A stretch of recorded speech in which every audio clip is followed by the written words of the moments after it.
si vous avez, j'imagine, je sais pas trop si on va en parler parce que ça me paraît aux marges du programme qui est déjà lui-même en marge de la philosophie. Alors, C'est sur la question de l'altérité qui est centrale, donc comme je le disais hier, Lévinas c'est indispensable. Du moins, il est incontournable. Après, qu'on ne le cite pas parce qu'on a peur, c'est autre chose. Oui, et ça peut se faire en philo, on ne cite pas forcément, et n'ayez pas crainte de ne pas mettre les noms. Vous mettez les idées, les profs sont pas cons, ils connaissent, hein, donc ça passe très bien. Parce que pour le coup, Lévinas fait partie effectivement de ces philosophes si complexes qu'on a peur de les travailler, de les citer. Donc là, je vais essayer d'aller vite et ça va faire fils de name dropping du coup. Non mais parmi les grands noms que vous pouvez essayer de lire au cours de cette année, j'imagine que les profs vont vous répéter de toute façon, donc ça n'a pas grand intérêt de vous le dire maintenant, mais ça donne un paysage voilà, un peu général de ce qu'on va faire. Du côté du sujet, parce que vraiment, on est dans une science subjective. Je trouve ça génial comme formulation parce qu'on n'aura jamais vu ça. Et il aura fallu attendre les années 1960, après environ 2500 ans de philosophie, pour se pencher sur la question de l'homme en philosophie. Donc, tradition phénoménologique, d'une part, mais évidemment, ça c'est les héritages en fait d'une longue, qui remonte à plus loin. La révolution du sujet, remonte plus, si on veut revenir aux bases, on remonte à Parménide, pardon. Si on revient à ce qui nous parle plus, on remonte à Descartes. Dans tous les cas, le sujet est devenu, c'est-à-dire l'homme pensant, est devenu l'objet central de la tradition philosophique depuis le XVIe siècle. Ce qui est intéressant, c'est qu'on n'avait jamais osé l'étudier comme objet. Il a fallu toujours s'interroger, qu'est-ce que ça fait, cogito, ergo sum, tout ça. Et puis finalement, si on s'en fout de qu'est-ce que je pense, à la fin, ce qu'on pense, on existe, mais à côté de ça, si on prend un regard sur l'homme qui n'est pas celui qui pense, mais celui qui pense au sujet de l'homme. Et on se retrouve avec, d'un coup, alors il a fallu pour certains un peu moins de temps, je pense à la sociologie, même le marxisme naissant au milieu du 19e, du coup, ce sont peut-être les racines de tout ça, c'est-à-dire réfléchir à la civilisation comme n'étant pas le fait d'individus librement, qui choisissent librement leur société, mais qui sont déterminés par des classes sociales, par exemple. La sociologie Durkheimienne, je sais pas si ça se dit, mais on voit ça à la fin du 19e, ça a commencé à apparaître, toujours basé sur Marx, et puis peu à peu, Lévi-Strauss qui s'en inspire beaucoup, quoi qu'ils disent. On a cette idée qui apparaît, que la société peut être étudiée à côté, en fait, du point de vue du sujet. Et c'est pour ça que c'est rigolo, parce qu'on a... ça me fait rigoler, mais... on a l'exigence d'une science et l'exigence de l'humain, et qui sont absolument contradictoires, tout simplement. Et tout le combat des sciences humaines, et je pense que ça peut être une problématique à mon avis étudiée, alors je ne sais pas si Madame Foch va beaucoup le faire, mais M. Panzani à coup sûr va parler, le clash entre science et humanité. Bien sûr, il faut conjuguer objectivité, subjectivité, il va réussir à faire ça avec Hegel, et ça m'énerve déjà d'avance, je n'ai pas envie d'en parler. Et en gros, le grand combat des sciences humaines, puisqu'on définit à peu près leur apparition avec les années 60, le structuralisme en fait, qui va être un mot qui va souvent revenir, je pense, au cours de cette année, leur grand combat va être d'acquérir le statut de science. Et c'est ce que dit, alors là je lâche des noms encore, faut absolument lire Durkheim, les règles de la méthode sociologique, c'est un manuel qui fait, je sais pas, un manuel, j'exagère, qui fait 120 pages, mettons, enfin c'est tout à fait lisible, c'est bien écrit, pour nous. Durkheim, à mon avis, vraiment, la base. Parce qu'il définit en fait des exigences épistémologiques de la sociologie. Sociologie qui ne peut pas être une science dans la mesure où elle s'attarde sur des phénomènes humains qui ne peuvent pas être déterminés comme des lois de la nature. Descartes, il a fait la séparation de l'âme et du corps, c'est très bien, donc les corps sont tous analysables en termes de mécanique et de mouvement physique. Et pourtant, quand on regarde, on n'admet pas que la société soit déterminée par autre chose que par la liberté des individus. Oui, moi j'ai envie d'aller au Bataclan. Non mais, n'empêche qu'il y a... je sais pas pourquoi j'ai dit ça. Prenons le Bataclan. La question que posent les sciences humaines, et je trouve ça absolument fascinant, c'est est-ce que les personnes qui y sont allées librement? On va pas beaucoup parler de la question de la liberté parce que ça rejoint des sphères métaphysiques qui sont pourtant à la marge de la frontière en fait, entre la philosophie et les sciences humaines. Mais ce que soulèvent les sciences humaines, c'est une chose assez importante, et là je prend pour référence un livre que je pense vous pouvez avoir intérêt à travailler si vous avez un petit peu de temps. C'est le livre vraiment synthétique de Francis Wolff, qui est professeur à l'ENS, il me semble, un professeur de bioéthique à l'ENS, qui pour le coup a ses exigences et qu'on peut deviner à la lecture de son ouvrage, qui s'appelle Notre humanité d'Aristote aux neurosciences, qui se penche vraiment sur la question de la définition de l'humanité. L'humanité a-t-elle une essence, tout ça. Et ce que soulève finalement Francis Wolff, c'est 4 figures de l'homme. Il remarque qu'au cours de toute la tradition philosophique, on a dégagé 4 figures principales. Il commence par donc, l'homme naturel, on dit comme ça, c'est-à-dire l'homme vu par Aristote en fait, hein, qui était donc, à sa manière zoologue. Donc et ce qui est rigolo, c'est que, mais il en dégage un tableau que je vais essayer de vous ressortir pour être plus clair.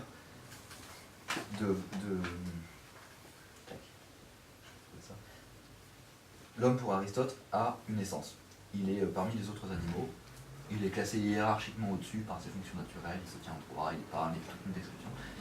Et va se poser forcément la question au cours de l'année, je pense, de la nature de l'homme. La question de l'identité, on a fait un profond souvenir. Et savoir si l'homme ou pas a une essence, ou est-ce qu'il définit son essence, tout ça, on va pas forcément, je crois, partir sur l'existentialisme, j'espère pas, mais en tout cas se poser la question de l'homme est-il défini par quelque chose. On parle de sciences humaines et les sciences ont pour objectif principal, la science c'est la définition. Il faut donner des définitions des objets. Et quant à l'homme, est-il possible d'en parler comme une science en parlerait, savoir en donnant une définition de l'homme. Et donner une définition de l'homme, ça veut dire lui attribuer une nature. Et la grande révolution des sciences humaines, c'est de n'attribuer aucune nature à l'homme. Donc je reprends dès le début. Avec Aristote, l'homme est un vivant comme les autres, vivant rationnel. Il se définit hiérarchiquement comme supérieur par rapport aux autres animaux par la raison. Donc on est dans un paradigme naturaliste, pardon. Et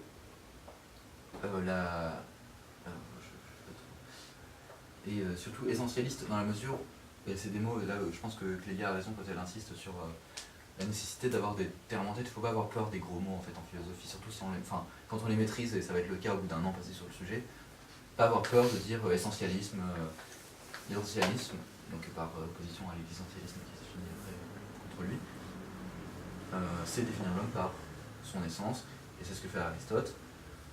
Ça implique aussi une certaine hiérarchie par rapport aux autres animaux, parce que sinon, alors c'est ça qui est intéressant, et là on vient à l'autre opposé de la tradition philosophique. Si l'homme, on va faire un petit exercice de pensée, si l'homme a une essence, c'est-à-dire s'il est défini et déterminé par son corps physique et naturel. Et donc là, je suis toujours en train de citer l'ouvrage de Francis Wolff qui insiste vraiment sur ça, il y a quelque chose comme 50 pages. L'homme a une essence, comment peut-il se définir différemment des autres animaux? Et c'est une question, à mon avis, et j'espère en tout cas qu'il sera abordé au cours de cette année, parce que l'homme, si on prend les critères purement scientifiques, et c'est bien l'exigence des sciences humaines d'être scientifique, l'homme est un animal. L'homme a des fonctions physiologiques qui ne diffèrent pas des autres animaux. On est même capable maintenant de définir absolument toutes ces fonctions différenciées des autres animaux comme étant des fonctions physiologiques, neurologiques, déterminées par un certain circuit nerveux. On pense tomber en coup de foudre avec quelqu'un. Si vous lisez, ou regardez un reportage sur Arte, sur l'amour, j'en sais rien, l'amour c'est histoire d'hormones, voilà, on a des choses qui circulent dans le sang, tout est déterminé.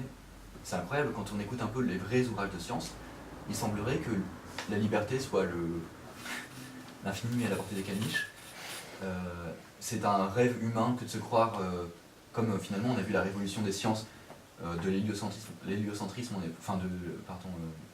l'anthropocentrisme général, on est passé à l'héliocentrisme, et la révolution des sciences se fait au XVIe siècle, voilà. Merci. Et cette révolution-là a été faite dans le domaine des sciences de la nature, n'a pas été faite dans le domaine des sciences de l'homme. On a évidemment des penseurs, et je pense, des Lucrèce finalement, Lucrèce est déjà en train de dire la même chose, mais est-ce qu'il a vraiment été écouté? Et finalement le grand clash entre philosophes qui a existé, je crois, qui me semble intéressant enfin vous connaissez tous, mais à peut-être approfondir aussi au cours de cette année, c'est Descartes versus Spinoza. C'est-à-dire qu'il y en a un qui est essentialiste, enfin les deux sont essentialistes, mais il y en a un qui... Il y en a un qui est en gros anthropocentrique et l'autre qui est naturocentrique, si je puis dire. Enfin, il y en a un pour qui Dieu c'est l'homme, en gros, Dieu est fait à l'image de l'homme, et l'autre, du coup Spinoza, pour qui la nature est faite, l'homme est fait à l'image de la nature, sive Deus, à savoir Dieu, la nature. Et en gros, dans un cas, on a un anthropocentrisme, et dans l'autre cas, on a un naturalisme. Ça paraît des grands mots, ça paraît assez rébarbatif, et j'espère que ça va être présenté un peu plus dynamiquement par mes professeurs et les vôtres. Mais en gros, pour fonder une science de la nature, puisqu'on a l'exigence d'une science, deux options sont possibles, et c'est là qu'on entre encore dans des gros mots d'ontologie moniste ou dualiste, à savoir voir l'homme comme une seule substance, c'est-à-dire uniquement un corps. C'est l'hypothèse finalement d'Aristote, dès le début, qui classe l'homme parmi les autres vivants dans une zoologie, on peut dire les parties des animaux, ce genre de choses, il répertorie toutes les fonctions de l'homme. Ici, on a un homme qui est une seule substance, qui est un corps vivant comme les autres animaux, qui diffère par certaines spécificités, à savoir le langage, la raison, et on le connaît, enfin, du coup, c'est assez, vous allez voir ça avec vos profs, et puis c'est assez courant d'entendre. Ça, c'est donc l'ontologie moniste qui permet de fonder une science de la nature. L'autre ontologie qui permet de fonder une science de la nature, et donc répondre à l'exigence d'une science, c'est une ontologie dualiste. Et c'est ce qu'a fait, du coup, c'est la révolution, si je peux dire, scientifique, avec Descartes, qui vient à définir l'homme comme l'étroite union d'une âme et d'un corps, et qui laisse supposer qu'il y ait quelque chose comme le fini, le corps, l'infini, l'âme, et qui soit relié par une glande pinéale qui l'invente. C'est pour ça que j'en ai fait une neuroscience pour montrer qu'il dit que de la connerie. Parce que voilà. Et donc on a ici affaire à une définition dualiste. Et dans les deux cas, on obtient l'exigence, on peut se satisfaire à l'exigence d'une science de la nature. Ce qui est embêtant, c'est qu'on parle de sciences humaines. Donc on a ici le côté scientifique et naturaliste qui est tout à fait satisfait. On veut aussi fonder les sciences de l'homme. Et l'homme n'est pas un objet parmi d'autres. Et c'est bien la question que se posent directement tous les penseurs à partir des années 60, les Lévi-Strauss, Durkheim, Saussure, les linguistes, marvenistes. Je pense qu'on va en entendre parler pas mal. Et ce qui prévaut ensuite chez donc, ces idéologies-là qui viennent du coup se présenter comme non-essentialistes, c'est l'a priori comme quoi l'homme serait différent des autres animaux. C'est-à-dire qu'il serait défini par son existence avant son essence. Donc voilà, on connaît tout le tralala qui se ramène à ce moment-là. Et le livre de Francis Wolff s'attarde assez longuement, vous verrez si vous voulez emprunter en bibliothèque, sur les sciences humaines. Il y a environ 60 pages qui sont consacrées. Donc ça se fait bien, comme je dirais, c'est pas horrible quoi. Dans un faut lire, on lit je pense, les sciences humaines. Il fait un rapide parcours de tout ce qu'on a, à mon avis, à savoir en culture générale. Et c'est rigolo parce qu'en fait, il dégage 4 figures de l'homme. On a vu avec Aristote l'homme animal rationnel, avec Descartes l'homme union d'une âme et d'un corps. La troisième figure, c'est l'homme structural, en reprenant les termes de Lévi-Strauss dans son anthropologie structurale. Et ce qui définit le structuralisme et les sciences humaines, c'est une certaine définition de l'homme, nouvelle pour l'époque et pour toute la tradition philosophique, comme quoi l'homme n'a pas d'essence et ne peut s'analyser scientifiquement qu'en termes de structure. C'est-à-dire qu'on ne peut pas se pencher sur l'objet humain avec l'objectivité d'une science. Ça paraît évident, on ne peut pas interroger le subjectif avec l'objectif, à moins... Enfin, on peut partir... C'est ce qu'ont tenté les phénoménologues, et vous allez voir, le livre qui était au programme de Spéphilo cette année, c'était les méditations cartésiennes de Husserl. Il s'agit de reprendre, à partir de l'intuition première du sujet pensant, il s'agit de reprendre toutes les sciences et de fonder la science sur l'intuition première. Le souci, c'est que c'est pas une science, à partir du moment où c'est l'intuition première. Ou alors ça implique une certaine définition des sciences. Ce que font les sciences humaines, c'est arriver, et l'exploit inattendu, de fonder une science du sujet, tout simplement. Et elles le font à partir de l'analyse de structures premières à l'homme. Et c'est-à-dire qu'il ne faut pas analyser la nature de l'homme, puisque l'homme est un sujet à part et tout ça, mais on peut analyser ces structures fondamentales, c'est-à-dire non pas ce qu'ils déterminent, c'est vraiment assez délicat parce que j'ai peur de dire des bêtises avec Bretonnier, mais analyser les structures qui font qu'il est ce qu'il est, mais pas au sens où il serait une naissance, mais ce qui le formate en fait. C'est pas très clair. Et si je peux poser une question pour peut-être mieux comprendre, à la différence d'une essence qui viendrait de l'homme lui-même, c'est ce qu'il y a extérieurement qui le déterminerait. Voilà, exactement. Et je pense que c'est le point central qu'on va vite découvrir en écoutant les différents cours de philosophie sur les sciences humaines. Mais il s'agit de comprendre que l'homme n'est pas déterminé par naissance. Quand on écoute... voilà, le grand cliché sur l'homme a toujours été de dire qu'il avait la raison et le langage, qui est désigné par le même mot en grec, logos, cette espèce de chasse privée de l'homme, qui le détermine au-delà de tous les autres animaux. Déjà c'est faux, maintenant ça a été prouvé scientifiquement que les animaux ont un langage de toute évidence parfois largement aussi sophistiqué que celui des hommes. Il suffit de regarder les signaux des dauphins qui communiquent avec des fréquences